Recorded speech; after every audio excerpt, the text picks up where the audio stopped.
Hello, everybody, and welcome to the Total Soccer Show. My name is Taylor Rockwell, and on today's episode, what's that looming in the distance? It's the closing of the primary transfer window in Major League Soccer, which, as we all know, closes on April 23rd. Who doesn't have that written on their calendar? Answer, most people. So by the time some of you hear this, it's going to be too late. No more game-changing attackers or questionably reliable defenders for you. We're here to break down the window so far and look at some teams that could still make moves in the final hours. Joe Lowry, how do you approach the closing of the window? Genuinely, are you trying to cover every rumor and every possible move, or are you waiting to see what happens when the dust settles?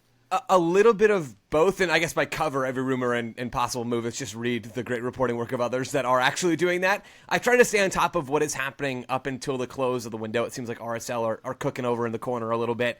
And then I also try to look back at the window, because this window has been open for months now, and there's a lot of moves that I have sort of forgotten about amidst the chaos of the first quarter of the MLS season. So over the last few days, and I'll have something on this over for Backfield as well, it is trying to remember what all has gone on and what has worked and now what has not worked. Jeff Rueter, same question for you. Are you getting calls from GMs or scouts trying to gauge your opinion? Is that a thing that happens? Not this time of year. All right. Occasionally it does happen, but really, not right. Yeah, it's fun. But Olivier Giroud, thoughts? Slow. No? Is that a call you got? Does not fit what you want to do, Steve. But go nuts. Yeah. No. I think for this one, Joe's right. Like, it's just, this is the primary transfer window in MLS is just so like laughably long that like moves that happened in 2024 are still ostensibly in this window, right? So it's just a lot to keep up with right now. But it sure is. It's notable that when you try to find all the moves that have happened on the Transfermarkt page, you have to look at winter transfers only, which feels odd, given that it's late April. Yep, that trips me up every so often where I think, wait, did that move happen in this window? No, it didn't. Transfermarkt is trying to fool you, Graham, and most of the time it succeeds. The person who just said his own name is Graham Ruthven. Graham, are you enjoying the April transfer window, or are you mostly just in a sugar coma after eating an entire white chocolate bunny that looks suspiciously like Joe? Yes, I did polish off the white chocolate Joe yesterday, and the way that I mark the end of the transfer window is chocolate Joe. Yeah, okay. I literally closed the window mainly because there's construction work still happening outside my work, but outside my my work and my house, same thing. But that's how I mark the occasion. Just slam it shut.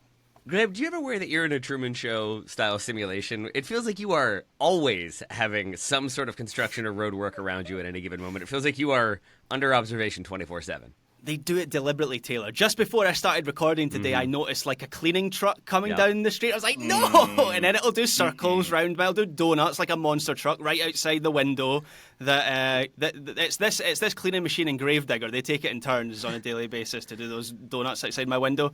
So yeah, we're all picturing. His window. Graham has like the aesthetically pleasing wall behind him. I think if you turn the camera around, it's just the Charlie Day. Like lines connected with red string. Like the cleaning truck was here, and then the dump truck came here, and that guy's there. They're all in on it, Graham. They're all the same guy. Graham, moving away from conspiracies that you may or may not be involved in, I understand that you're living in a fantasy land, or you're developing your own fantasy world. I may have gotten some wires crossed there, so can you fill in the blanks? Well, Taylor only deals in reality. He's not interested if he can't touch it out in his yard, which, is like 1,000 acres. But yeah, I am. So for people who don't know, I'm working on a new fantasy. But whatever. Yeah.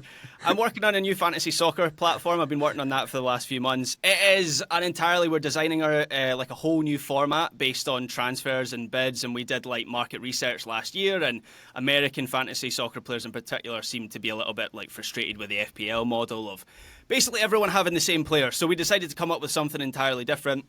It's called Fantasy United. As I said, we've been working on it for a number of months.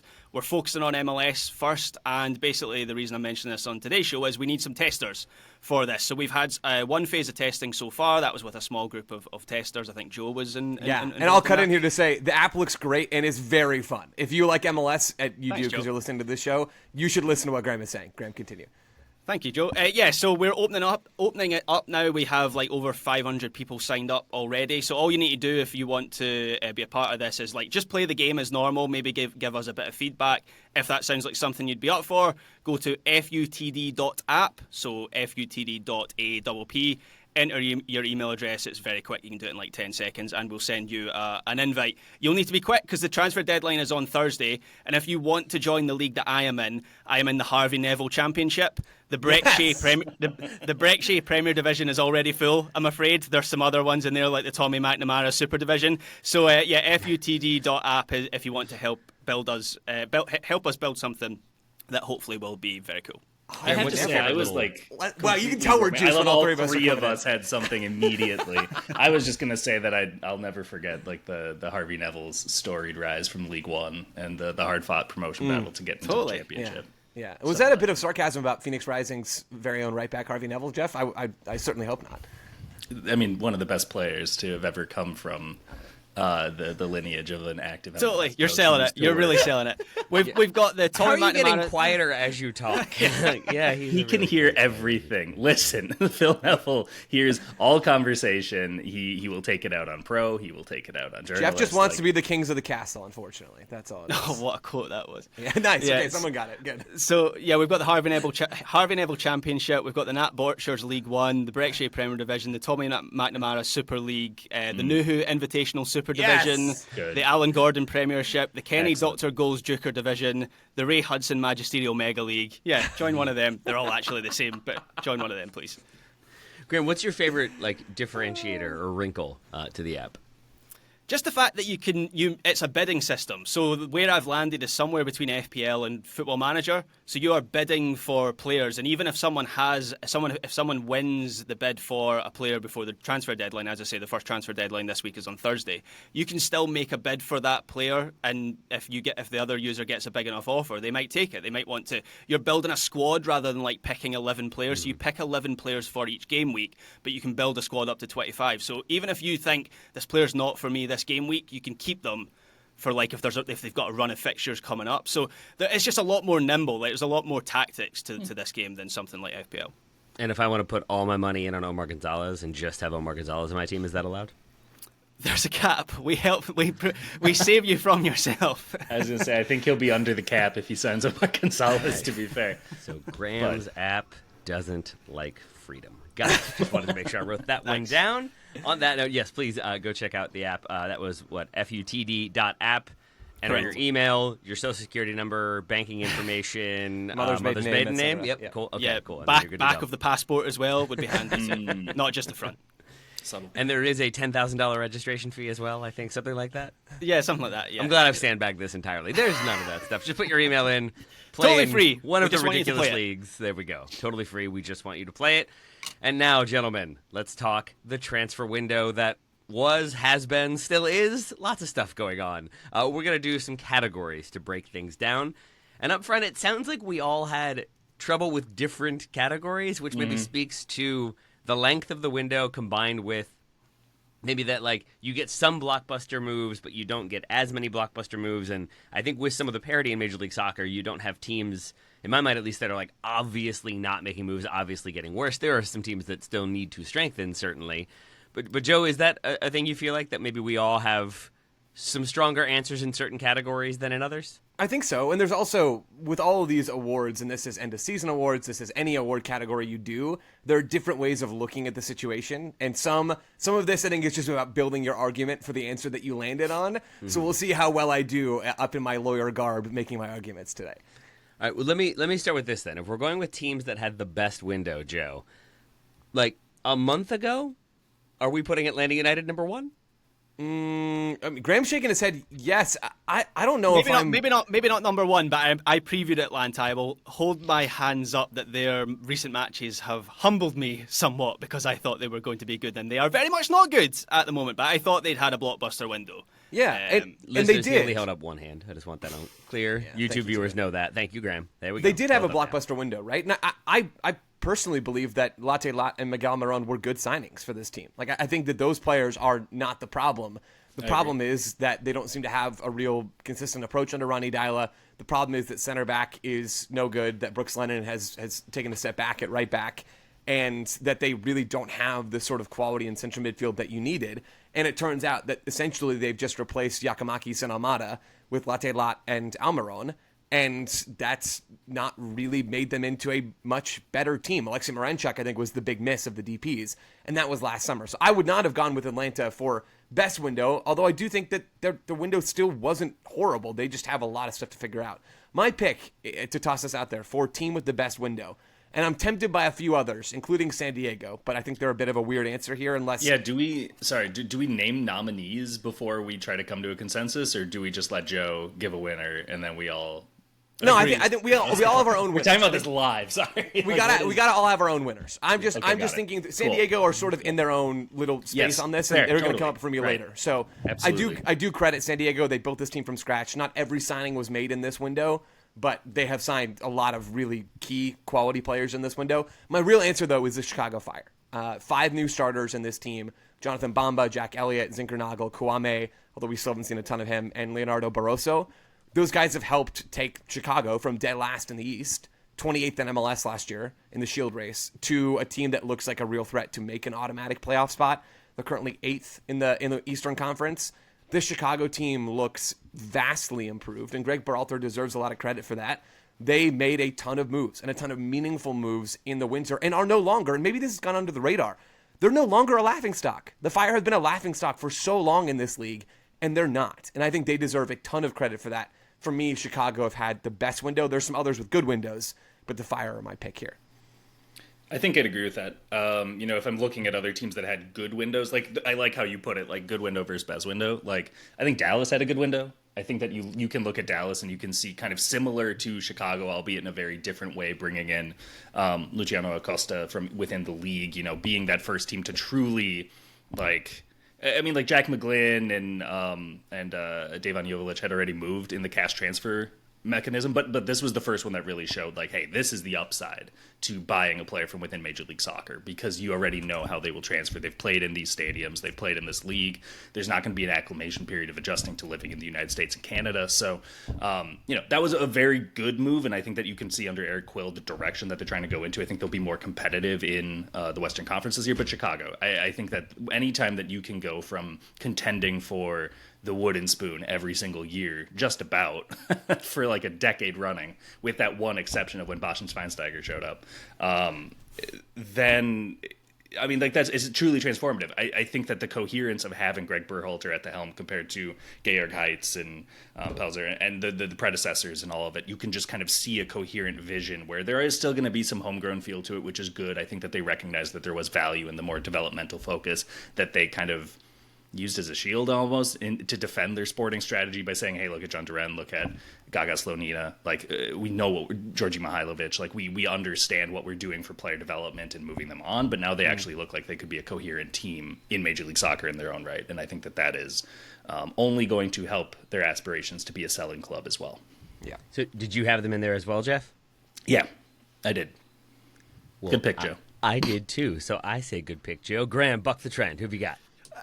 I thought I was going to be left field saying Chicago. That attack is like so transformed. But anyway, I'll give another answer because it's boring to say Chicago again. I will say, well, this is maybe equally boring. I think Inter Miami had a good window, and I was concerned about some of the depth that they had lost in the off-season. Diego Gomez was a big part of this team. Leo Campagna came up big when they needed him to last season, especially through the summer months.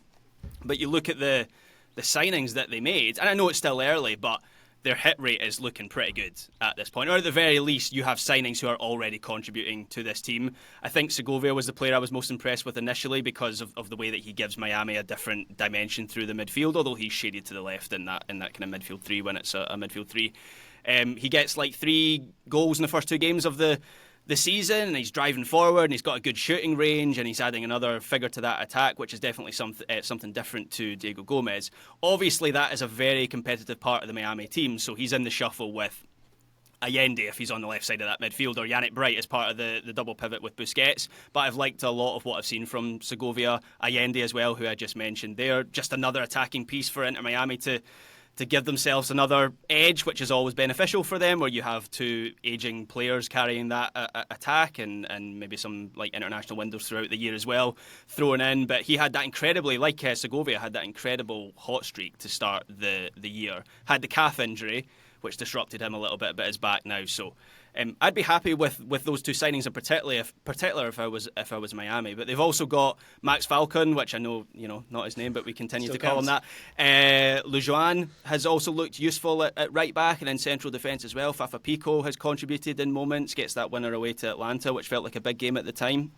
We weren't quite aware of how bad Atlanta were at that moment. So yeah, I think Inter Miami have good reason to feel pretty positive about the work that they did. Graham, if you're ranking the new managerial appointments, which have you enjoyed more, Mascherano or Berhalter thus far at club level?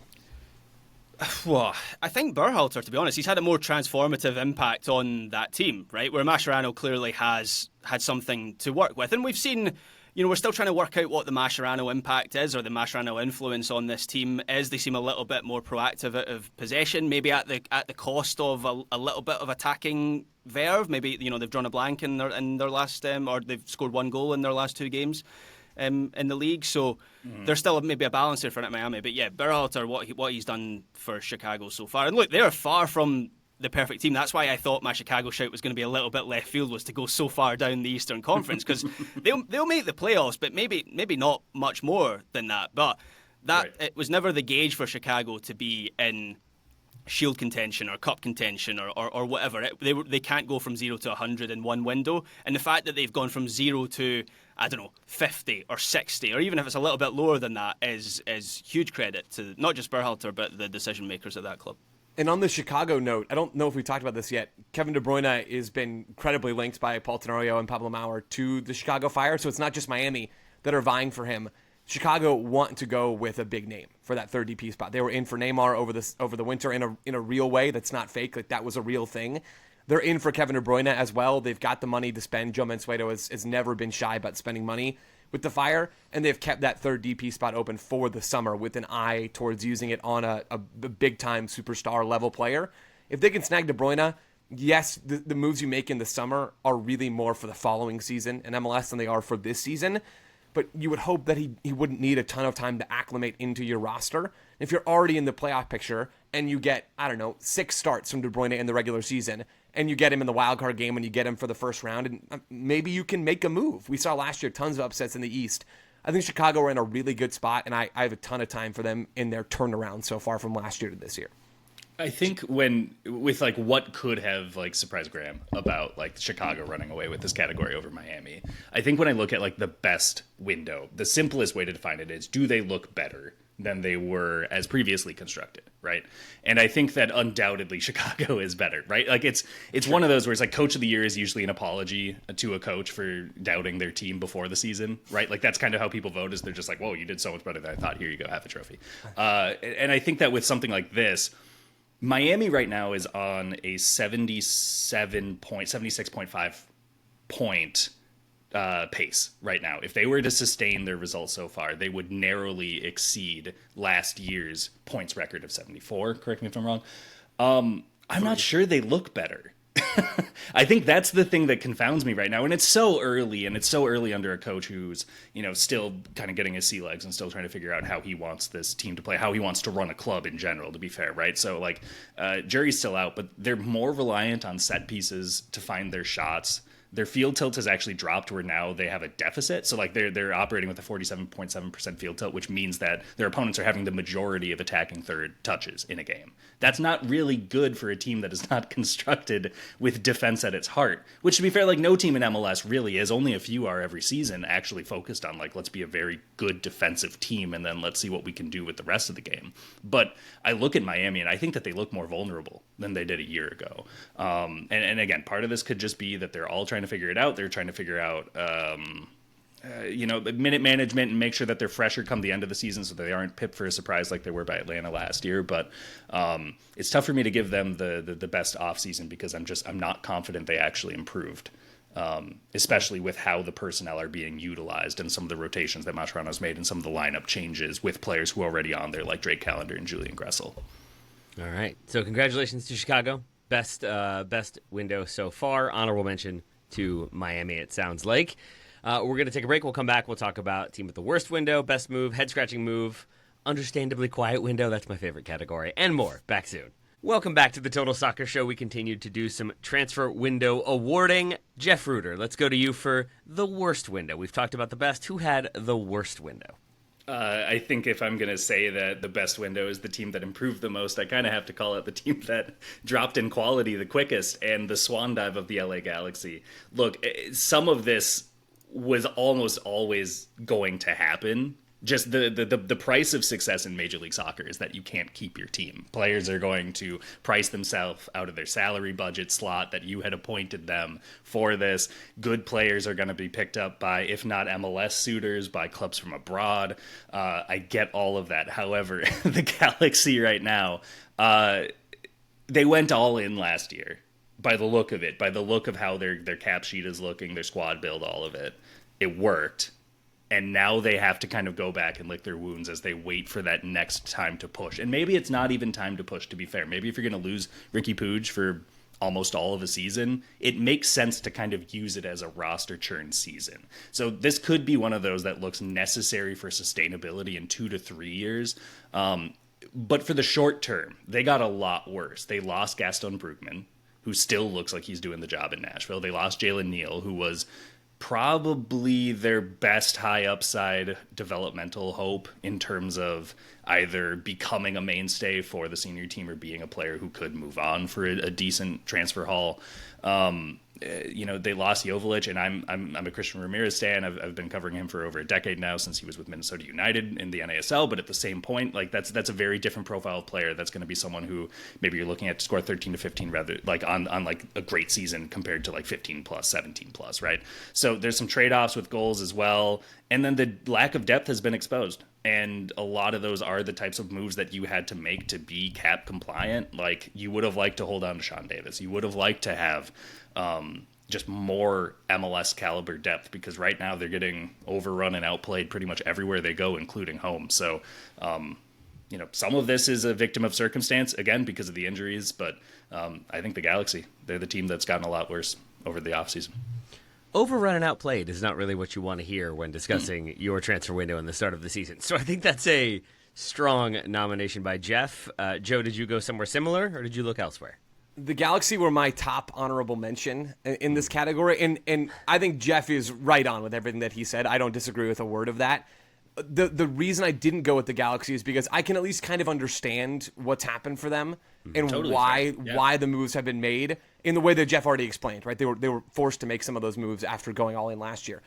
I'm going with NYCFC here, who sold Santi Rodriguez to Botafogo for a bag, to their credit, and just didn't replace him. That's wild to me. Then they also didn't replace James Sands. They loaned him out to St. Pauli. They did him a favor, said, hey, you can go back and have another bite of the European apple. Then he gets injured and now out for the season over there. And there's no move to replace him from outside the roster. They were 6th in the East last year. They were a pretty good team, all things considered. And they just moved on from 2 starters and said, nah, we're good. We're done. We're going to hold tight until the summer. By the time the summer window comes around, it will be too late for NYCFC. It might not be too late for a team like Chicago, who have actual difference-making attacking talent. NYCFC don't. Guys, they have one DP on their active roster right now. It is Thiago Martins. Thiago Martins is a center back. This team has just hemorrhaged all of their senior attacking difference makers, and now their actual true senior attacking difference maker, Maxi Morales, is having to play a ton of minutes. They're 10th in the East. That's not a surprise to anybody, given how bad their window was. They will likely get better in the summer. I think that's almost certainly going to happen for this team. But again, by the time the summer window closes and you actually have players in and embed them in, if you're in a deep hole, it's done. It's not going to matter. We saw that with St. Louis last year. If you start so slowly, it just will not be enough come the summer window. I don't see a real way out of this for NYCFC in 2025. I think this is going to be a wasted season for them. Counterpoint, they bring in Greg Ranjitsingh on a free, USL League One, USL Championship legend, Greg Ranjitsingh. Joe, that doesn't move the needle for you at all? No, sadly. As much as I'd love to yes and you on that, Taylor. I have this thing with the New York teams, right? And people kind of roasted me a bit for this. I would just love it if the New York teams showed some ambition in Why Major are League they Soccer. booing you? You're right. The thing that people got upset about is that NYCFC are building the first soccer-specific stadium in New York City. And that is absolutely to their credit. And I do expect when that stadium opens, I think it's going to be 2027, for them to have a couple of like real difference-making attacking players, probably someone with a bit of name recognition and some other high-level players. But at the moment, City Football Group either don't remember that NYCFC exists or only care to use NYCFC as a farm system for 19-year-old Argentine attackers. And it's just so lame. It is so lame that the NYCFC are like treated as this distant younger brother, cousin, nephew, whatever, in a much larger football group, and that the Red Bulls are sort of in the same boat where they go, and their window was incredibly disappointing as well. You go and you make MLS Cup, and your big summer move is signing Eric Maxim Choupo-Moting to a DP deal? Like, honestly, that's a joke. It's an absolute joke. It is so frustrating to me that the New York teams carry so little weight in MLS. It's a huge miss for them. It's a huge miss for Major League Soccer. It's a miss for me as a neutral, and it's frustrating. Yeah, I certainly agree on all of that. Joe, you've kind of spoiled my head-scratching move of the window there by turning it to the Red Bulls with Choupo-Moting, but switching it back to NYCFC. Everything that you say is correct. They are treading water to the point of like nearly drowning at the moment. What I give them just a little bit of leeway for is that new stadium, where I just think, as part of City Football Group, the resources that they have, what they are doing now is surely preparing themselves to bring in the players that are going to get bums in seats in that stadium. And so they're clearing the decks now. Yeah, they get rid of Santi Rodriguez, but they take a big fee for him. That's going somewhere. They're clearing roster space as well. So this is one of those situations where if they bring in Kevin De Bruyne in the summer and then they bring in next year, they bring in, I don't know, Jack Grealish or another like superstar, then you look back at this period and say, okay, that was actually worth it. But for the time being, there are certainly questions. I feel like you guys are already taking shots at Eric Choupo-Moting, and I don't know if I can allow that to stand as his greatest defender. I regret getting him on the back of this shirt, frankly. Did you? No, I didn't know. I was like, did you really? Joe, I've also got some bad news for you. There's an update. NYCFC have chosen to sell their new stadium to the New York Cosmos, and then they're going to sit on the revenue from that and kind of see what they want to do with it. Yeah. So even there, they might be in some trouble. Sorry, Graham, what did you have for your worst window? I went with Philly. And this is where I'm going to contradict myself a bit, because last time I was on here, I was broadly positive about Philly and the direction that they were heading in. So there's two sides of the story here. But that was, I think the last time I was on this show, it was pre-Gazdag. The Gazdag move happens, and all of a sudden, it becomes a window where the Union have lost a substantial amount of top-end talent between Gazdag, Jack McGlynn. And I know that the argument is this is a reset of the club, and they're going in a new direction, and maybe those players didn't fit the new direction, particularly with Jack McGlynn going to Houston, a team that will maybe play to his strengths a little bit more. But you haven't really replaced talent with talent in a way that Cincy have, for example, when they lose Lucho Acosta and they bring in Evander. And you're also relying on a lot of variables going your way to stay competitive over the course of the season. And look, those things have gone their way to start the season, but the season isn't 2 months long or 3 months long. You have to do it over like 10, 11 months. So you need things like Tyberibo staying hot. You need Quinn Sullivan's form being permanent. You need Kevin Sullivan stepping up from a place that he hasn't so far. Indiana Vasiliev, like you need a level of output out of him that we haven't really seen before on a consistent basis. So there's just a lot of things that Philly need to go right for their season to be a success. And maybe this is just the building blocks, and next year we see like a full fruition of this project by Ernst Tanner. But yeah, they've just lost a lot of talent over the off season. All right, so some disparity there. I think I leaned NYCFC, so I guess I'm in Joe's camp on that one. But NYCFC for Joe, Galaxy for Jeff, Philly for Graham. Graham, let's stick with you. Who had the best move, the best singular move? What was the best singular move of the transfer window thus far? Could change tomorrow when, I don't know, Kylian Mbappe joins Minnesota. But until then, sure, he'll love it there. Those whistles, those boos got him right out of Madrid. Yep. That's all it took. Hey, that beer hall, I've never been to St. Paul to see a game in St. Paul, but that beer hall behind the stand looks great. I'd have a great time there. I'm not sure. That should get Mbappe there. Yeah, I'm not Move sure. Move over, Tani. It's Kylian. Yeah. So to answer your question, Taylor, for me it's Evander to Cincy. I kind of teased it there with replacing talent for talent. I loved this move at the time, and I love it even more now that Evander has settled in quickly. I love how Cincy came up with a plan to replace their best player. So immediately Acosta goes to Dallas, of course. Obviously they had a bit of runway where it's clear that he was on the move, so that benefited Cincy. But nonetheless, they're able to get Evander. He slots into this team in a pretty seamless way. And it is so difficult to find spark players of that kind. And you look at Columbus, right, who lost Cucho, slightly different position, I know, but he's still that spark player in the final third. They have, it seems to me, they're not going to make a like-for-like replacement for Cucho. They bring in Gazdag. It looks to me more like a market opportunity than rather like the replacement for Cucho. And that's the Columbus Crew. They're one of the best run clubs in this whole division, and they couldn't find that spark player in this window. So since they seem to have managed it, last time I was on the show I spoke about how I felt I hadn't quite had the full reveal of this Cincy team. They've had a lot of injuries. I still have that sense. But you look at Denke, Evander, they're contributing already. I look at Denke in particular, and some of the runs and movements that he's making are not being fully capitalised on by the rest of the team. I imagine that will come at some point over the course of the season, and Evander's that player that just provides the X factor in that number 10 role. So yeah, it might be an obvious answer, but I really like Evander for this Cincy team. I think that's a really good answer and well argued. Joe, did you have the same wrong answer, or did you have Jonathan Bamba the correct answer? On my list. No, I guess I had a different wrong answer. Do you want to do your Bamba thing first, Taylor, or should I go? I'm curious to hear your thoughts. He's just very good. And I think for what we talked about with Chicago already, I think he has been a difference maker, even if he hasn't continued the goal-scoring form that I thought he might from earlier in the season. But I think with how electric he has been and how much of an obvious threat he has presented and created and just helped generate even more excitement for a Chicago franchise that, as you all have correctly pointed out, doesn't always have a ton of excitement behind it, a ton of enthusiasm behind it, and I feel like is representative of kind of the strong moves they have made and the strength of that team. So I've very much enjoyed him on an individual level, but then also for what he represents to that team, and that's why he's the correct answer. But Joe, go ahead and give the wrong answer. He does. Bamba hit this absurd outside of the right foot through ball over the weekend against Cincinnati. That game was wild since he winning that 3-2. Bamba is super fun. My pick is Anders Dreyer for San Diego. So I was going to clarify the rules on that. Are San Diego players allowed? I mean, I guess they are. He was signed in this window. I don't guess. know if we could give San Diego the best window award. I love although, you guys so much. I love that the competitiveness always leaks through. Like, wait, was that allowed? Are we sure? Can we clarify the rules? That's good stuff. On this guys. podcast, can we do that? He's so good. Guys, he is so unbelievably good. Signed from Anderlecht for a near $5 million fee, according to reports. 3 goals, 3 assists in 9 matches so far. More than that, because assists are a little fuzzy.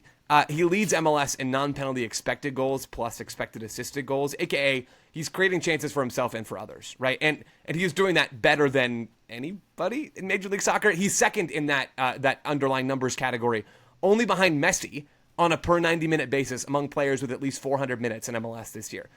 He's only behind Messi in that category. That's pretty good company, all things considered. Dreyer, with his ability to cut inside from the right wing, to drop deep, and he is influential to a really impressive degree in San Diego's even deep build-up play, where he'll drop in and hit a quick bounce pass to maybe Luke De La Torre or back to Jeppe Tverskov at the base of midfield. And then in the final third, he is both an incredible distributor with his vision and distribution ability, and he is dangerous in front of goal. Toss him in some set-piece service, where he's one of the best set-piece deliverers in this league. And defensively, San Diego press really high. Dreyer on the right wing does an absurd amount of ground coverage. He is everywhere in that press. He carries more of that load than Chucky Lozano. He carries more of that load even than the 9 for San Diego. He is checking every single box for me. I think he has been the absolute largest slam dunk signing of this window. And I struggle to find somebody. There's a few others that I'm compelled by, but I don't even know if I really truly believe that it's that close. Like, he is so good. Like, so good. Yeah, he was on my list, Joe. What I love about Anders Dreyer for this San Diego team is he's almost like a thesis statement of what this team wants to be, where he's excellent in possession. They have that foothold on the ball. We've seen them control games. But then there's been a progression in the San Diego team where, was it the Seattle game where they just put them to the sword in quick transition, and Dreyer was involved in all those moments as well, where he can get him behind, he can play out wide, he can tuck inside if he needs to. So yeah, absolutely, he's been a phenomenal addition. Yeah. Like, you could plop him on a Champions League team, and I mean, not like one of the Big 12 or whatever, but pretty much anybody outside of that, and I think he would play real minutes and would be a valuable contributor to a team at that level. You did a really good job of anticipating what my question was going to be, which was, why did you go with Dreyer over Luca De La Torre, who I feel like has been also very impressive and done a lot of different things for San Diego. That point about Champions League, maybe not a top 12 team, but you could plop him into one. I don't know if that's the case for Luca De La Torre, so maybe that's the differentiator. And even more than that, because I thought about De La Slovan Torre. Bratislava, maybe. Now we're talking. There you go. For De La Torre, I think it just comes down to the difference between these two players. It's harder to find attacking game changers than it is to find number 8s, right? That's just how it is pretty much everywhere in the world, and it's certainly true in MLS when you only have so many DP spots to use. Nailing one of those DPs gives you access to a level of competition in MLS that you don't get when you make a slam dunk number 8 signing. As much as I like De La Torre, I think Dreyer is that difference maker because of the value he provides in those more advanced areas. All right. Jeff, any nominees here? You want to go with Evander, Anders Dreyer, Jonathan Baum with the correct answer as we've already established, or somebody else entirely? Yeah, my sheet actually had Bamba with a shrug emoji. So, because I think that there wasn't, at the outset, there wasn't like a Javinko, right? Where there was just like this player has changed the fortune of a team for 5 years, right? But I like Joe's argument on Dreyer, who I think was overshadowed in their squad build because of Chucky Lozano, and I think that the expectation was that this was going to be like Chucky's reintroduction to CONCACAF, and like I don't know, like I think that his stock has dropped a lot the last few years is more what I'm saying, and I think that right now for a while it was like Davies and Pulisic and Lozano, right, and it was just kind of you pick your lead man on the left and you go into whatever. It just like it feels like he really fell off. It's difficult couple of last moves in Europe, and he's still finding his footing. I think you see the rust, but with Dreyer you really see a player who kind of stepped in, and I think often with MLS clubs, a player who obviously is in a better situation, like you can tell, like you can just kind of see that, like I'm trying to figure out how to actually articulate this, but like the move from Anderlecht to Major League Soccer, I think is something that could maybe excite a player a bit more than a move leaving Europe at like its highest levels and coming to Major League Soccer. And so I think that there maybe is a bit more of a mental adjustment period necessary if you're making the latter kind of move. But I think that if you feel like clubs were like looking at Anderlecht and saying, okay, but this guy's 26, like we're scouting you for who's their midfield, Yari Sharon, like I'm looking younger, basically. You're scouting a club like Anderlecht for prospects, and so a player who's 26, we saw this with Hani Mukhtar, right? And I think that once you are able to get that move where you are unleashed, you are unlocked, you're in good training facilities, playing in good stadiums, playing in a global market, all these sorts of things, like it can really do something to energize players. It's the move for him, right? Whereas for Chucky Lozano, I'm not saying it doesn't matter to him, but maybe it doesn't energize him. It'll hit the same different, way that it right? does with Anders Dreyer. So I accept the point you're making. Yeah. All right, there we have it. We will go from best move to maybe another slightly more negative one, depending on how you want to take it. Joe, most head-scratching move or moves, if you want to go with a team as a whole or an individual.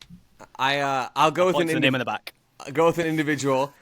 For me, it's I don't know if this is the best answer, but honestly, it's the one that's made me scratch my head the most. Truly, Austin FC paying $10 million for Brandon Vasquez is one of the wildest things that's ever happened in this league. And there's a long list of wild things that have happened in Major League Soccer. Guys, because of the cost, Joe. Yeah, I'm going to say it one more time. Austin FC paid $10 million for Brandon Vasquez. This is a guy who wasn't a DP in Cincinnati, goes to Monterrey. It is like, okay, doesn't really end up being an every game starter for them. $10 million is superstar money in this league. Brandon Vasquez is not a superstar. Brandon Vasquez is a good number 9 in MLS. And I don't have an issue with any of this, truly, in an ultimate sense, because it's not my money. And it doesn't matter how much these teams spend on DPs, because it counts the same against the cap, right? That's the whole point of a DP. So the only thing that matters here is if Precourt sees that his $10 million player's got 2 goals in 9 games, is like, all right, I'm turning off the tap. That matters. I don't know if that's going to happen here, but Austin had such a weird window, going and spending, what was it, like $12, $13 million on Mirto Azuni, who looks good but doesn't really seem to fit great with Vasquez. I just don't understand it. Austin are a better team. I got to give them credit for that. They've gone out and spent money. I got to give them credit for that. But how they've spent their money just really is weird to me. And I know they're having success, so I'm not trying to knock the hustle. Yeah, but that whole thing of paying $10 million for Brandon Vasquez is something that I honestly do not think I will ever understand. That was the point I was going to make, Joe. They're sitting like second or third in the West at the moment. They've won 3 of their last 4. I watched quite a bit of their game against the Galaxy at the weekend. It was probably their best performance of the season. So I accept everything that you're saying. Like $10 million is just crazy, is way too much. But they're better than they were last Yeah. season, and they are gradually finding answers. It's been a weird start to the season where it feels like they're still grinding into gear, but then you look at some of their results, and as I say, they're second in the West, and it felt like that switched to 4-3-3 at the weekend. They had been using the 4-4-2. Izuni on the left. I think Estevez said that was like designed to create like a bit of space, a bit of separation among the Galaxy defence. I would suggest they use that again because they looked more balanced in that formation. So I just think of like the gauge for Chicago was, have they got better? I think Austin have also got better. They just might have got even better had they targeted that money in another way. Yeah, and my gauge for this, heard on all that, I think you're spot on. My gauge for all this is just how confusing I thought it was, and this one topped the charts for me. There's some other good picks, but that is my ultimate answer. Joe, one quick question. Were you always sort of head-scratching on the Brandon Vasquez move? Because that's one where if you go and do some Googling, Austin appears on a lot of best window lists like 2 months ago. So does Atlanta. So does Charlotte. As teams that like they made a bunch of moves, they spent a bunch of money, they could be theoretically better. Were you ever more enthusiastic about them and now you've come back to earth, or were you always scratching your head from the jump? With his size and movement inside the box, he's a valuable striker. But could Austin have done something more with $10 million? Question mark. Okay, that's directly read from my backfield piece. Keep those receipts, baby. So, yeah. Excellent work, Joe. Thank you. I did some quick Googling during that question. That's all. That was the Joe AI speaking. Yeah, I want to say, Joe Pizzi. That's how he churns out so many articles. He's got his own AI chatbot. exactly. It's so smart. I'm inclined to believe that Joe is the editor-in-chief at Backio, and I feel like he very easily could have just logged back in and changed what he wrote. I have it. If I go into the Cache history, it says Brandon Vasquez best MLS signing of all time, written by Joe Lowry. Doesn't violate any of our editorial guidelines at Backio or anything. Yeah, no, it's great. You have editorial guidelines? All right. In there somewhere. Big time. We have those, I think. TSS is just don't get arrested. I think that's the number one thing. That's the number We've one come thing. close. Yeah, we definitely have. Hence the fire truck of lawyers. Jeff, head-scratching moves for you? I love the Vasquez shout. I'm going Choupo-Moting. But like I think so what Jeff I is like wrong. what I liked about the scale of it is that like the worst move maybe should be the one that looks most pound foolish, right? Not just like what is the fit here, because designated player slots are valuable, but you know what's even more valuable? 10 million American dollars. For the joint 14th top scorer in the league right now? For a Come guy on, with Jeff. as many goals as Danny Musovski and one less than Christian Ramirez, I think it's just, you look at it, it's like if you wanted to go domestic striker, there were options that you could have brought in, right? And I think that when you look at, if you're going to spend $10 million, they should score the easy ones, right? The idea is that their movement is so good that they're going to be able to be good value to score even when the chances aren't gorgeous, right? Like you don't need everything to be a team move with a cross right into the 6-yard box where the striker's going for a tap in, but you want someone who's going to be able to make that movement. Right now, Vasquez is underperforming his XG to the 4th worst extent of any player in Major League Soccer. Ooh. He's one of only 5 players with more than a -2 like goal minus XG sort of rate. So that's not what you're looking for. Even at the weekend, I said Austin played well. He made a meal of scoring that winning goal. Has a penalty saved in that game, so yeah, absolutely, he's underachieving in that. It's concerning for sure. But I think with Choupo-Moting, it's what he represents again, and it's this idea that Joe was talking about earlier about the New York teams just continuing to look so much less calibrated than other MLS teams or maybe even other teams in their broader football groups lately, where it's just kind of like Forsberg had some good games but didn't necessarily like light the league on fire, and then they kind of doubled down on the players who are on the wane, who their main thing that they're losing right now is their athleticism. Let's lean into that more. And I guess, I mean, you look at Inter Miami and maybe there is an argument to be made that you can do that with clever calibration around them, but I just... Choupo-Moting's already almost played more minutes than he has in a year since he left Stoke City almost a decade ago. I don't really see the fit there. I certainly I would have probably forgotten they signed him if he was a TAM guy. That's the other thing, right? Like one of those where it's just like there's so many moves, and it's like I think that there are still some friends of mine where I'll talk about Wilfred Zaha, and they're like, "What, you watched Turkey?" And it's like, no, he's with Charlotte now, right? Like I think that there are some of those moves where even if the profile player is grand enough, people kind of forget that they made the move to Major League Soccer because it's a 30-team league and you can only focus on like your local team and the 5 teams they play the most often. For just like kind of typical fan sort of stuff, right? I just think that using a designated player slot right after you go to MLS Cup on a aging striker who has never played like more than 1,200 minutes since Barack Obama was in office, like I just genuinely think that's a ridiculous way to use a DP slot. So Yeah. He was my shout as well, and he is the kind of player like you see 4 goals in 9 games and you think, oh, like he's doing all right. Well, 2 of those were penalties. And since the last time I was on, when I said like I hadn't watched a whole lot of the Red Bulls, I've made a point of trying to watch more of them. And I watched them play, was it Orlando a couple of weeks ago? I know Matt Doyle pointed this out on social media as well. There is a ball that I think it's Omar Valencia down the left side, gets to the end line, puts a chance on a plate across the 6-yard box for Choupo-Moting. He just doesn't move. Like he just watches it, and that I've seen that like 4 or 5 times from him inside the box. He is static, and I think this is another number 9 whiff by the Red Bulls. Obviously, this has been a trend for them. I don't think 36-year-old former Stoke centre forward Choupo-Moting is going to be the player that they want him to be. Come on, Omar. Service has got to be better, lad. I just want to say, and I want to immediately correct myself, it was 2017-18 was the last time he played like a decent. You're forgiven, Jeff. So thank you very much.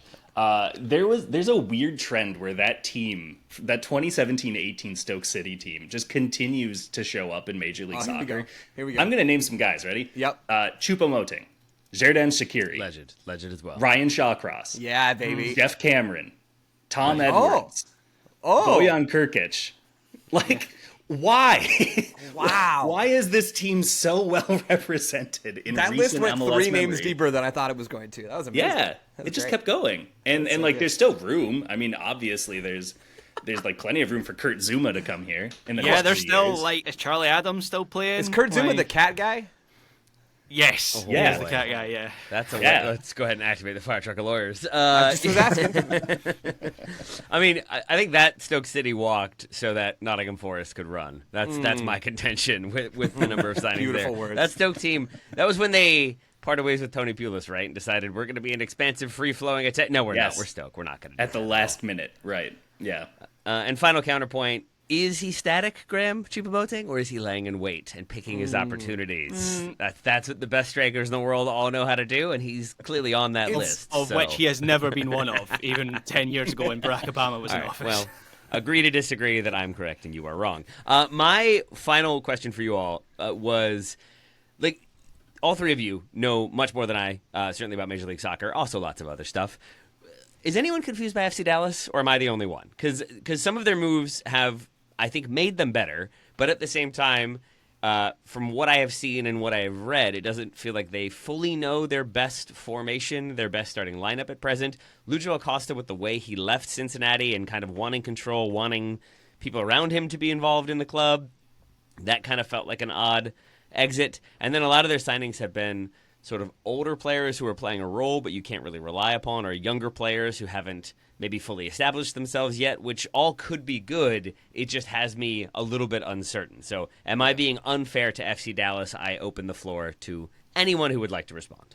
I don't think you're being unfair to FC Dallas. I think the Lucho deal for them is a slam dunk. Like, if you can get Lucho Acosta, you do, and you hope that he's going to be happier in Dallas than he was in Cincinnati. I think that's a pretty safe bet. When put within the context of he cost half of Brandon Vasquez, now I maybe I'm singing a different tune. Yeah, right. And there's obviously more to these deals than just transfer fees too, right? There are other costs involved that are significant. But yeah, I think Lucho was a no-brainer. And then moving on from Alan Velasco, when Boca Juniors gave them the bag, I think was a great move because Velasco been injured and hadn't shown a ton. I think that made a lot of sense. They got Ferreira, low for him, right? They got a good fee for Velasco. Yeah, they got. yeah. I think it was 8 figures somewhere in there. And then all of the nation of Argentina has since turned on him and MLS in the process. But and then you look at Ferreira didn't want to be there anymore, and I think that relationship had soured in a pretty dramatic way, and he's not been great with Seattle. So I think you can see some merit in that decision. And then Dallas are just looking for their next identity. Like, they're trying to build a team around Lucho Acosta and Pitar Musa. That's a really, really good pair of building blocks there. And how they go and build around the fringes of that roster and how successful they'll be at that is still TBD, because they've made a ton of moves. They've added players in every line of the field. They've added a starting center back. They've added a ton of new midfielders. They got rid of Iramendi, and they've chopped and changed in the attack, obviously, as I've said. So it's just really early on Dallas. I don't look at anything that organization does in a broad sense as being a super successful long-term, we have a real plan sort of situation, other than Lucho, which I think was a no-brainer. They don't make the kind of moves that you think, oh, I can see where this is going. It's always let's wait and see if these guys can make it work, and that is what we're getting from Dallas again this year. Fair enough, Joe. Thank you for the explanation, and I did forget about some of the outgoing transfers and the money that they brought in. So a very valid point. Let's take one more break. We'll do a few more categories. We'll catch up on some news. We'll call it MLS Updated. Back soon. Welcome back, everybody. 2 categories still to go. Up next, Jeff, coming to you first for understandably quiet offseason thus far, transfer window thus far. I shouldn't say offseason. We're in the middle of the season. The transfer window is weird. Jeff, to you. Yeah, so I added this category to some chagrin, and I think that the idea here is that, again, when you look at like what are the best off seasons, like the ones that you listed were the most proactive. Like it's like in a shootout, a goalkeeper has the instinct to dive because it looks like they did more than if they stood there and braced for the central third of goal, right? And the idea is that if you flail, if you dive, if you do these sorts of things, at least you tried, right? And I think that Americans love hustle and they love proactivity, right? So like I think similarly with off seasons, when a team just kind of stands pat, if they didn't win the title in dominating fashion, usually you're like, it's all a treadmill and you're going to get passed because you're not moving forward, right? I think that I thought about Minnesota United here until I realized that they still have that glaring issue in defensive midfield that has been the drum I've been banging since I was on that beat in 2018. But short of that, I think it's actually the Vancouver Whitecaps, because when you look at how much they have improved year to year, and I don't just mean like results, like the results are obviously great, but they were first in the West, I think, after 5 or 6 games last year as well, before they kind of fell off. They lost Stuart Armstrong, and I think a lot of people assumed that would really hamstring their ability to create chances, break down low blocks, play in general creatively, and they replaced with some moves that, frankly, I think that a lot of other MLS clubs could have made, right? Like I think that you look for a loan for Daniel Rios, signing Emmanuel Sabi and Jaden Nelson, and drafting Tate Johnson. Like that's their off season. And that doesn't sound like an off season, and changing their coach, getting rid of Vanni Sartini, who is someone that I think a lot of us had assumed his teams were plateauing in the first round of the playoffs because of a talent mismatch. And I think that a lot of us thought that there was a coherent enough vision under Sartini that if they just had better players, who are the things that usually win soccer games, the players, right? Then maybe they would be in better standing. Instead, what they've done is they've changed coaches. They've brought in a different profile of player. They let Fafa Picault go as well. And I think that they look incredible. Right. And I think that some of this is just like trusting the players there and letting them know, hey, you're still good at soccer. So there's less acclamation. There's less, people aren't trying to remember each other's names as they're working up passes on a counterattack. Right. It helps that they put names on the back, by the way, in a counterattacking situation. That's very I asked useful. for Choupo-Moting on the back of this one. And they just couldn't fit it. They couldn't find it. Well, the thing is, they didn't even want to runge and put in the effort. It was very authentic to the player's style. Of course, it was an authentic experience, yeah. Right, that's an authentic hit. That's what you pay $250 for, right? Yeah. I don't know how much these jerseys cost anymore. But I think that you look and it makes so much sense why this was the offseason that they had. And I think that now they are still in very good position to make some of those moves that maybe would have drawn the eye a bit more. But I love, like just trust the process, stay the course. And I think that Vancouver's done a really, really good job with that out of the gate. Graham, any nominees from you for this one? Or are we content to go with Vancouver? Vancouver have clearly been excellent. Joe might be in a better position to speak on this than me. I kind of wonder how much is just down to Sorensen being better than they expected him to be, and also maybe just a bit of luck of this team coming together in a more effective way than was kind of envisaged. I struggled with this category a little bit, and I wouldn't have given this answer a week ago before some big news broke in MLS. I kind of have LAFC in this category because they are keeping their powder dry. Not for the first time, and a few weeks ago they might have thought Griezmann was the player that they were waiting for. That situation seems to have changed now. Fabrizio Romano reported last week that Griezmann has verbally agreed a new contract with Atleti until 2027. Who could have seen it coming? Who would have included that in their 1 point for prediction? Graham. Yeah. 1 point for Graham. So that opens up like new avenues for LAFC? Do they move for another attacker? Obviously, Giroud it's not really working with Giroud. Is there a way that they ship him out? They get another centre forward. Obviously, Griezmann is a second striker sort of player. So do they go for a more kind of like orthodox number 10? Would that make sense for this team? Would that make sense for this team if they're moving on from the Cherundolo era, not just in terms of him being the manager, but everything that he stood for as a manager for that team? Do they want to be a more creative team? Do they want to be higher up the pitch? So I think it probably makes sense for them to not make any big moves right now. And there's a whole other debate with Cherundolo. I think we're going to maybe touch upon it at the end of this episode here, where how much forward planning can LAFC do for the time being until he leaves this club, if they are going to change their approach and identity as a team? But it helps for them that they haven't gone out and signed a big name player and got Griezmann in this window, or a player who Cherundolo wants to use, and then he's just said he's off at the end of the season, and so that would make things more difficult. So this feels like a slightly awkward year for LAFC, but it could have been more awkward had they had a big blockbuster transfer window and now their manager's leaving at the end of the year. I think that's a great nomination. And I like that Jeff took it in a slightly more positive way with Vancouver. I like that you have it in a more neutral, maybe slightly negative way for LAFC. I'm going to go understandably quiet in a fully negative way. I'm going to talk about DC United for a moment. Because they did some business. Is the question mark. I think that's their official statement with a question mark. But they brought in Kai Rolls from Heart of Midlothian. Graham, I know that's near and dear to your heart, from the Scottish League. They bring in Peglo, Jeon Hong Kim, Jose Kijima, who I have expressed enthusiasm and love for in the past. They bring in some MLS veterans on free transfers. But none of that really moves the needle all that much, and really they needed the needle moved. To Jeff's point, you want an at least you tried. I'm not sure that's really a thing that we give to DC. Mm-hmm. You can stand pat if you were contending for the title or won the title. Certainly that was not DC. So it feels like they needed to make moves. They didn't, but why it's understandable is because their ownership doesn't spend money and doesn't want to spend money. And so it makes sense from that standpoint that, of course, they didn't do that much. Of course, they kind of looked for bargains and looked for value, but that's not really going to move the needle. That's not going to make you better, as evidenced by the team's play overall, though they did win this weekend, so that counts for something, I guess. But, Joe, that is why I have them as my understandably quiet transfer window. Team Taylor. I'm all about how you interpreted this. I will toss Montreal into that discussion for every reason that you just said about DC. That's how I think about this. I don't think MLS teams can afford to be quiet in a lot of these windows unless you go out and do a ton of your business in the summer.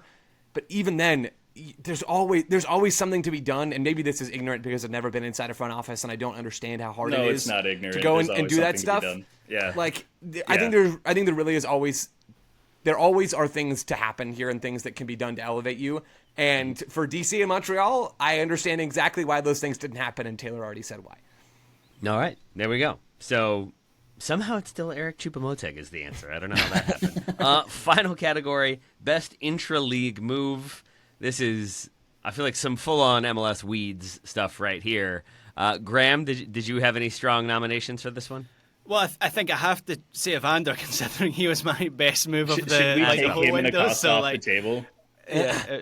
I think we could take him and Acosta off the table, maybe. Just like we've talked about the moves already. So if there's something else that stands out. Jaden Nelson would maybe be. I know you've already mentioned him. I do like the Jack McGlynn move, even though it's been a rough start for Houston. But I like to see. I like how it kind of opens up new options for them as a team. Joe's already told that story of his first training session for the Dynamo and the shock at McGlynn being able to put the ball on the head of Sviatchenko from every set piece that they were practicing. So I am intrigued to see how this team develops from this point, but I'll pass the mic.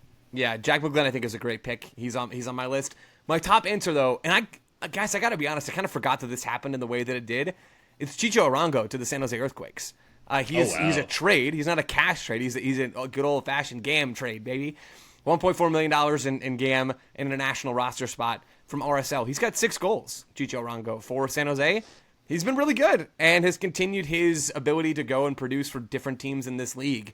I think if you're looking for someone who has been a pure ad, and that's why I didn't have Evander for my best move of the window. I think that's a great pick from Graham. But I was looking more for, did these teams get better, right? And I think with San Jose, they just added Chicho Arango. Like, they just got better by pulling that off. So he is my pick, even though there are plenty of other good nominations here, too. I like it. I like that one quite a bit. Jeff, any for you? Yeah, I'm gonna go with. You're looking at your screen. I feel like there's just like I'm making sure that I'm not missing. So I literally loaded the transfer tracker just to be like, yeah, you're right. I totally forgot that Arango left this window. I hope I didn't forget anybody else, but I should probably stick with my guns because this is a miserable listening experience. Otherwise, I'm gonna go with Chidozie Awaziem of Colorado. Because, wow, that team needed defensive help in a big, big, big way. And I think that the fact that they went and didn't just... Awaziem's interesting because with Cincinnati, he is like your third center back, right? And or second, maybe, depending on availability. But you've got Miazga, you've got Miles Robinson. And so I think that... He impressed me during the postseason, even as they lost that series against New York City. I thought that he did really well to keep with their movement, to slow them down, to force penalties. I had predicted that series to go to New York City, so the result didn't necessarily surprise me as much because of their Cincinnati's deficiencies up front and the lack of striker that they had on their roster. But I think that he really, again, floors and ceilings, right? He raises the floor. He is the sort of player who provides that defensive bedrock. And I think him combined to some degree with bringing in Ian Murphy in the same trade for $1.2 million of GAM, and also bringing in Josh Atencio. Like, I think that just looking, these aren't glamorous moves. These aren't like, but in tandem, I think that what this did was provide a much better spine, or a lower spine, I suppose, for a club that had a very coherent build for like the kind of upper half of its spine, and then also some of the flanks as well.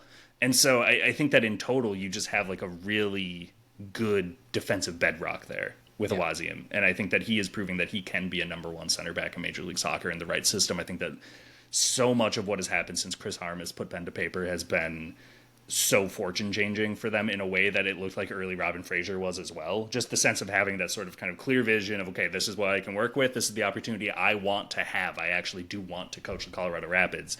And here is how we execute this vision best. And I think that they're doing it in a really, really good way right now. So, all right. You all have made very compelling arguments. So I will just say honorable mention to mine because I think all three of yours are better. But Charlotte picking up $400,000 in GAM for Almiron's discovery rights is pretty hilarious. Oh, that was really good. That was really good. That's a great. That's kind of one of my favorite things that happened. Is just like, oh yeah, we can get him. All right, we get those rights, and Atlanta, we will take your money 2 days after we got his rights or thereabouts. And it's similar so much theme. Money. San Diego selecting the aforementioned Jose Kijima, and then immediately flipping him to DC United for around $400,000 in GAM. Taking a draft pick and turning him into immediate money is some good business as well. So I liked those sort of intricacies of Major League Soccer, but I think Arango, Awaziem, and Evander are all probably stronger nominations overall. So well done to you all. I like all of your nominations, except for the ones that involve Choupo-Moting in a mean way. Let's talk about some news. Let's catch up on some bits and bobs before we close out. Joe, talk to me about San Jose and what they are up to. Yeah, so Tom Bogert, I don't know if these things have gone official yet. Tom Bogert reported a couple days ago that the San Jose Earthquakes have acquired DeJuan Jones from the Columbus Crew in a trade, and that they've also acquired Noel Buck from the Revs in a trade. Those are two former Bruce Arena players from his time in New England. Together. Hop on board, fellas. We're going to make this thing happen. I like these deals for everybody involved. The Crew didn't play DeJuan Jones. Wilfred Nancy does this thing where he trades for a really good wingback and just doesn't play them. That happened with Julian Gressel. Happened with DeJuan Jones. He's good. Maybe we should stop trading for wingbacks Columbus. But he makes San Jose better. They can play him on the right or on the left. They could move Christian Espinoza out of that right wingback role. I could see a front three of Joseph, Chicho, and Espinosa, and then you just play with a double pivot and you move Nico Sakiris to the bench. I think there's a way to make this work in a really easy way for San Jose. Yeah. DeJuan Jones makes them better. And Noel Buck is a fun, high-potential player still that hasn't really been unlocked. Caleb Porter didn't like him. That's why he didn't play with the Revs. I mean, I don't know how they got along as people, but didn't really feel a need to put him on the field in New England. And Buck needs a rebound. His loan to Southampton didn't work out at all over in England. Coming back to the Revs didn't work out for him. So moving over to the West Coast as a player that Bruce Arena knows, played before, kind of gave Noel Buck his first big break. I like both of these. I like this move for Buck. I like this move for San Jose. And it's probably not the worst move for New England either because they just weren't going to use him. Still eligible to play for the United States as well, right, Joe? So we get him on the other coast. We get him further away from England. Maybe they forget about him a bit Exactly. more. He's not playing for a team with England in the name. Like See, this is good point. 4D chess. He's got to right leave here. that shirt at home. He's not allowed to Yeah. bring that to the one. No. That's the old England. We've left them behind. Man, I love Bruce Arena that he does. I can't believe he didn't go for Omar. I can't believe Berhalter beat him to that one. Yeah, That was right. too predictable. Why go for Omar when you go for Earl Edwards Jr., Taylor? I mean, that's, 7 former Revs what I players, said. right? That he coached at this point that have come over. that sounds Yeah. right. Like Edwards, Lima, Romney, Kay, Harks, Jones, and Buck. If those 2 deals go through, Altidore. Get him in there. Come on. Do it. Is he still under an MLS contract this year? He was last year. Yeah, he might be. It might I be don't know. done. I can't remember. It might be done. That final contract extension might be done. I that's think ridiculous. that with Noel Buck, the question still is just like he's lost some time with his development now, right? Like, and it's something I've got a piece. Maybe by the time this comes out, that piece will have dropped about Yunus Musa and his miseducation since joining Milan. And I think that it's a very different circumstance. Jeff, is that piece going to drop in the next 2 hours? Because if so, this will have. Yeah, no, I just got a text from my editor like, hey, if you can just chop up this last little part of it, we're Okay. done. So it will be up shortly.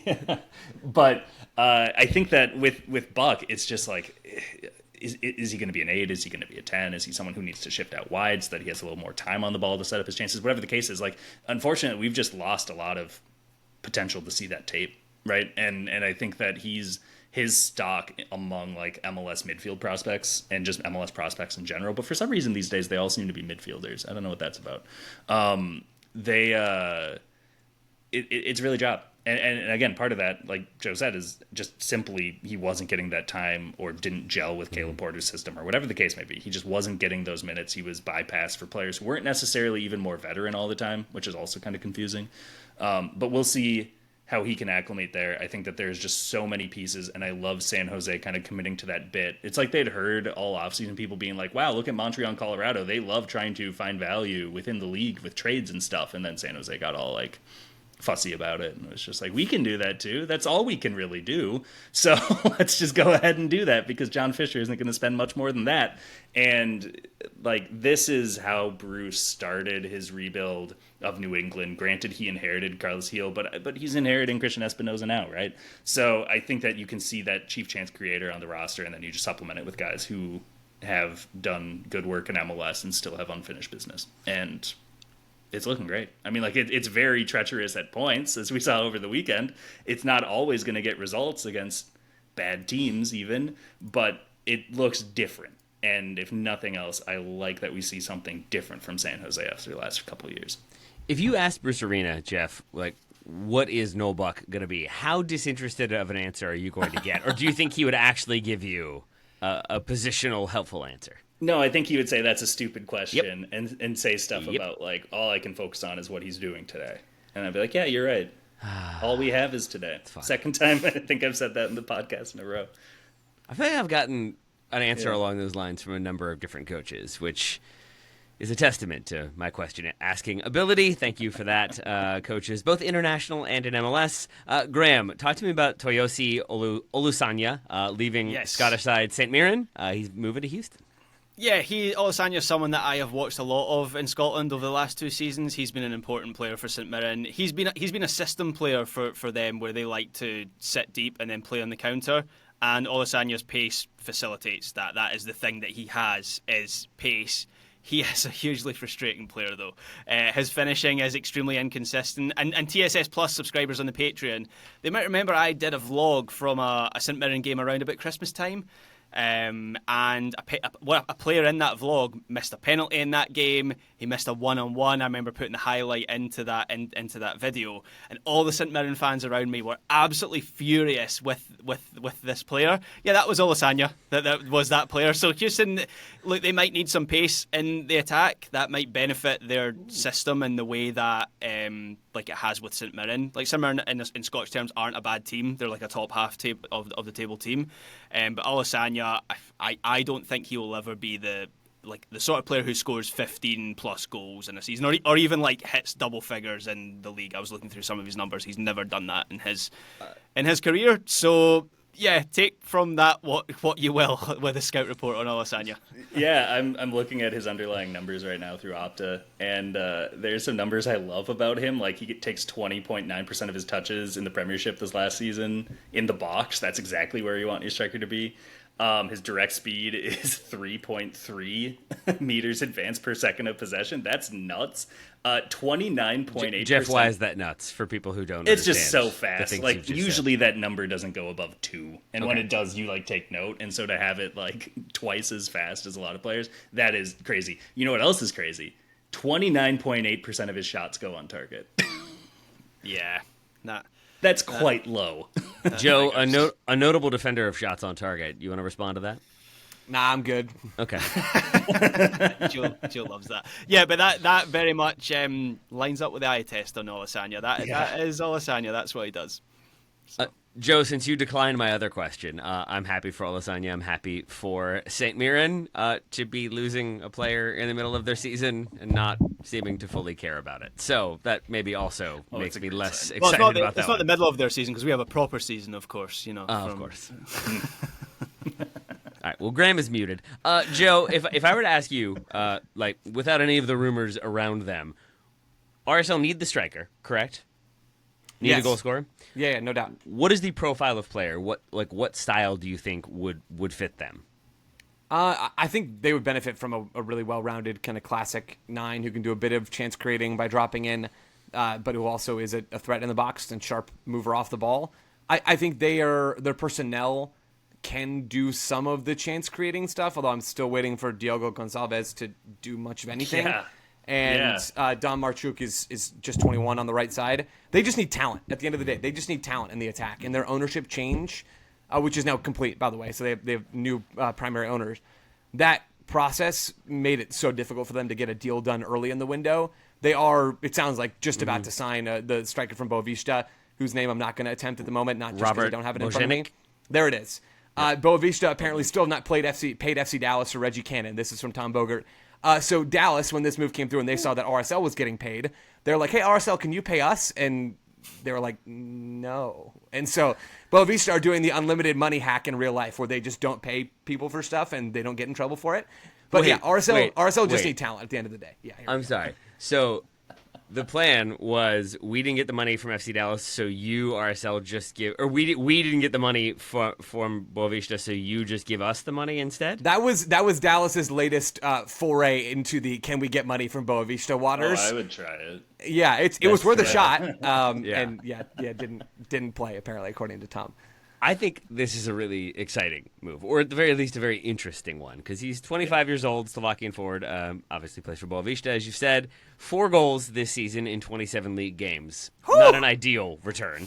However, this is a Boavista team that are likely to be relegated. I think they are second bottom with a few games to play. Could still escape, but doesn't feel likely. They've only had 20 goals in the entirety of the season. So he scored 20% of them. That's better. So scoring goals for a team that isn't creating many chances, isn't giving you many opportunities, you never quite know how much that stat is going to balance. But from what I've seen of him, he does feel like a good goal scorer in the box who can get on the end of some crosses, but can also kind of drop in, link up play a little bit more, facilitate some of the possession. So I feel like he could be a smart signing, and it seemed to be like I am whelmed, I think was the comment I saw a number of different times on RSL Reddit pages about this move, and I think that that's a fair response. At the same time, I don't think RSL were ever given the situation, and given, honestly, their location, I think they're not always going to appeal to the big names. There were jokes about Kevin De Bruyne showing up in Utah and being confused by everything that's happening. And so I think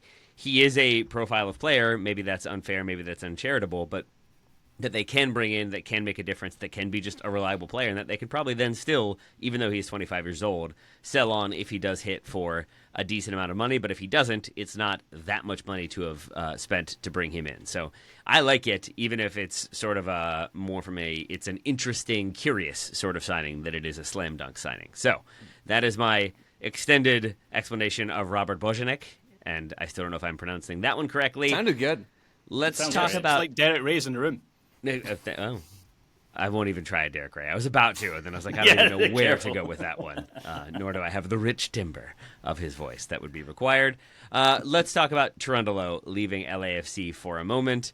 It sounds like he will see out this year, then be on his way, moving back to Germany. He cited family reasons and it being the best decision for his family. Hard not to read into the present political situation of the United States when reading that one, but who knows if that is a factor or if it is just that his wife is from Germany, his wife's family is there. I'm assuming that they are getting on in age, so maybe there's a familial connection that's bringing him back. Maybe there's a job one day bringing him back. Who knows? But it does feel like a strange one for him to move on, but at the same time, it hasn't been the most appealing stylistically of late. There are questions that we've already gone into about LAFC, so Joe, for you, is this a surprise? Is this a welcome departure, a sad but welcome departure? How are you feeling about Cherundolo and LAFC? Yeah, shocked, first and foremost. You don't see many coaches leaving their posts voluntarily because usually they get fired first. And you really don't see many coaches leaving at the end of the season but announcing it in the middle of the season and going out on their terms in this way. This stuff just doesn't happen. So there hasn't really been any reporting as to why this is going on. I don't think Steve Cherundolo has talked about it publicly. He got sent off in their 3-3 draw against Portland over the weekend, so I'm assuming he wasn't around to take any questions afterwards, although I don't know that for sure. Maybe that's nice 4D chess from Steve Cherundolo. Yeah, I'm really surprised. I didn't see this coming. His fourth season with LAFC will be his last, and hope everything is okay with his family, truly, because that stuff matters way more than anything that we talk about on this show, right? So that's the top-line take on all this. I will summarize my thoughts on Steve Cherundolo with a memory from the past, which is we had a listener question on this show maybe a few months ago about, like, would we fire Steve Cherundolo if we could? Basically, I think was the question. And we all were kind of like, yeah, maybe. That's kind of how I feel about this. I don't think Steve Cherundolo added real value to this LAFC team. They were very good defensively and even quite good in the attack at times under Cherundolo when you look at the numbers. They, I think, were driven by the talent. More than a lot of other teams in MLS have been driven by talent. Jeff is right with what he said earlier. Games are won by the players. Coaches do have some impact into all that, and you see that with Vancouver right now with Jesper Sorensen. You see it with Columbus and Wilfred Nancy. I never have watched LAFC under Cherundolo and thought, man, that's a really well-coached team that is well-rounded and able to do all sorts of stuff with the incredible amount of talent they have. They were successful under him, and maybe this is a case of you don't know what you have till it's gone. I don't really think so, and I think LAFC are going to be fine as they transition into a new era. They've got plenty of time to succession plan. This all should be fine for LAFC, but again, maybe I'm overestimating the quality of their roster over the last 3 seasons. I don't really think I am. Yeah, I don't necessarily think so either. I think the thing that's always stuck out to me, just first of all, kind of interesting, Bob Bradley was there for 4 years. Cherundolo will have been there for 4 years, so those will be identical 10 years. That's just how very presidential of him, Like, wow. Yeah, I know, right? Like, and they just understand fair is fair. This is my time, and off I go. He'll be coaching like some Swedish club in 3 years. Correct. That is the real pattern now. Is if he tries to say he goes and coaches a Canadian team, and then he goes and coaches a team in Scandinavia. Yeah, that's how it works. He'll take over Montreal, right, and then he will go to OB.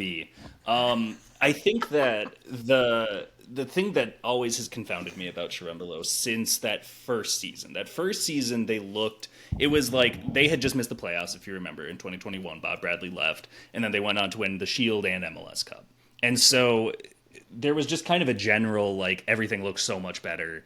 And you could see that Cherundolo came in and fixed the issues with the late-stage Bob Bradley LAFC.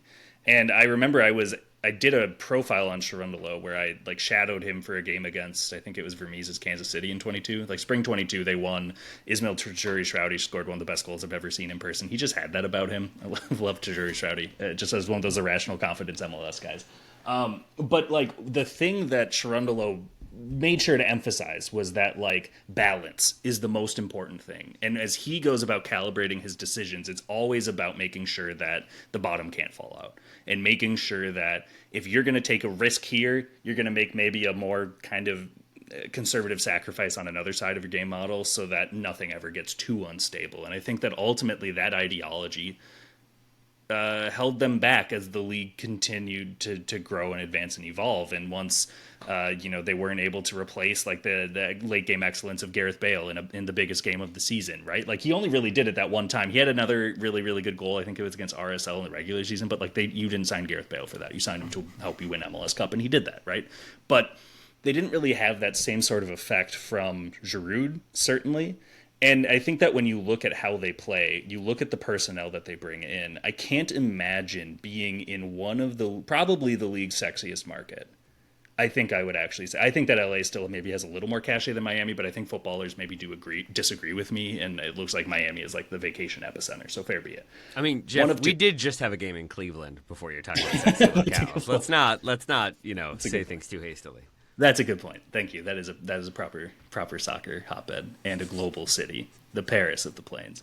I think that I can't imagine being in a global city with a well-funded ownership, with rabid supporters base that loves your team. Like, not just like we go to games and we wear the shirts, but like, wow. Like, sometimes they get in trouble for it, but like, they clearly are invested, and you have a great facility. You have an amazing training complex.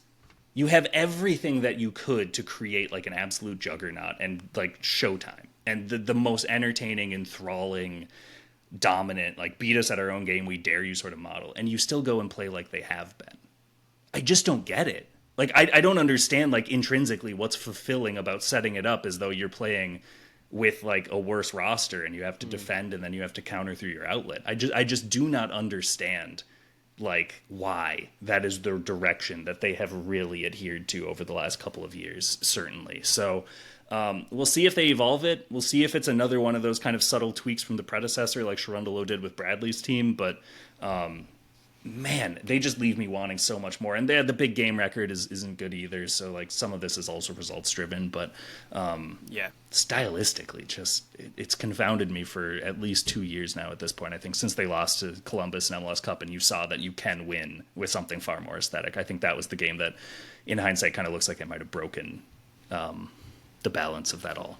Yeah, and that was the core of the question that Joe was talking about, was like, would you fire Steve Cherundolo in the hope that you would get something a little bit more exhilarating and compelling? What I find weird about this, and Joe kind of hit on this with like the timing. The timing is weird, but where I kind of extrapolate that out to is, LAFC are sitting seventh or eighth in the West right now. They're right on that playoff line. They're obviously used to being higher than that, being near the top of the West. So like at this point, if you'd told me before this news with Cherundolo broke, like that LAFC they get into the late summer or just into the summer, it wouldn't be out of the question that maybe they're thinking if the right manager comes up and we want to make that change that maybe we do move Steve Cherundolo on. Does him making this announcement mean that he is staying till the end of the year no matter what? Like, what if this continues for the LAFC? Like, genuinely, like I never thought about that. I understand Michael why Michael Scott style, showing up with Scotch and Splenda to training sessions, just not even caring anymore. Yeah. But you understand the point I'm making, right? Yeah. Where like LAFC are right on that playoff line. Are they going to sack awesome. him if he said, "Well, I'm going to leave at the end of the season anyway. I'm a club legend. I've won MLS Cup with you." Like that is that makes John Thornton's life more difficult. Hey Steve, remember when you said you were walking away at the end of the season? What if we told you the end of the season was April 23rd? Right. Hey, heard about that new schedule change that was voted through a couple weeks ago? No, it happened actually. I know Don't they fact said that check. they didn't Don't even vote fact on check. it, but yeah. Crazy. All right. Oh, That's so Here's funny because I will say, sorry, just last thing. The only times that we really see coaches like kind of announce their departure is one, we're retiring, right? Or two, you have like, what are the two most recent ones? It's like Xavi and Jurgen Klopp, Yeah. right? And that's such a different like, I don't know. Xavi, like Barcelona is Barcelona, Liverpool is Liverpool. So like, yeah, there is some differences there. It's really interesting to see that trend come to MLS. I will say, it's just in general. Didn't Xavi walk away and also get fired like 6 times in that season? And then try to come back and all that. They convinced him to come back and then fired him. Yeah. It's one of the best stories from last season. Yeah. They wanted the visceral satisfaction. It's brutal. It's a brutal industry. I'm excited to ask you these. Jeff, you have to answer one of these three.